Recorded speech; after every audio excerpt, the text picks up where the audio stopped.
سلام عشقا، امیدوارم که حال دلتون عالی و میزان باشه.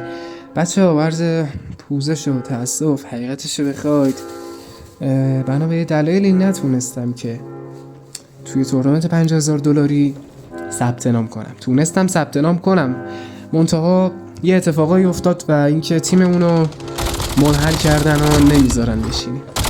حالا اتفاقایی افتاد که حقم دارن، من حق میدم بهش، ولی دیگه خیلی معذرت میخوام. قول دادم این کار رو انجامش بدم. خیلی واقعا کوچیک احمدتونم، فکرشو خودم نمیکردم یعنی چه اتفاقی یهویی بیفته، ولی خب نمیتونم اینجا بشینم بازی کنم و تیممون رو منحل کردن و نمیذارن بازی کنیم. الان جای تیم ما یه تیم دیگه اومد.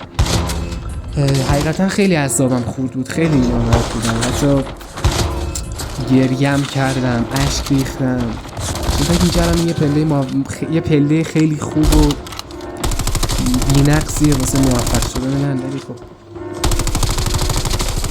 ولی بعد به خودم فکر کردم که این تورنمنت نشد، یه تورنمنت دیگه. عشقا حمایت کنید، عشقا اصلا گیم پلی رو ببین، لذتش رو ببر. من خودم دیگه واسم مهم نیست چه برم چه نرم، هیچ فرقی واسم نداره. خیلی معذرت میخوام از که نتونستم و اینو قول داده بودم که میرم ولی نتونستم، ولی خب نشد، شرایط یه جور دیگه بود، نتونستم. آره ساعتو نگاه، بابا حاج امیر ریسکی رو نگاه داشت، موومنت رو نگاه، ایمو نگاه که آقا قمر نمیاشیم داشت. تو کی بودی پسر؟ اینجا هرچه مثل سگ مردم. پسر خوب ریسکی که این میکنه روز که نباید موومنت بزنی، میخوای موومنت یاد بگیری اینجا رو نگاه. بچه‌ها موومنت دوست داشتید لایک کنید، تاب کنید، کامنت هم بذارید، مراقب خودتون باشید. فعلا خدا نگهدار.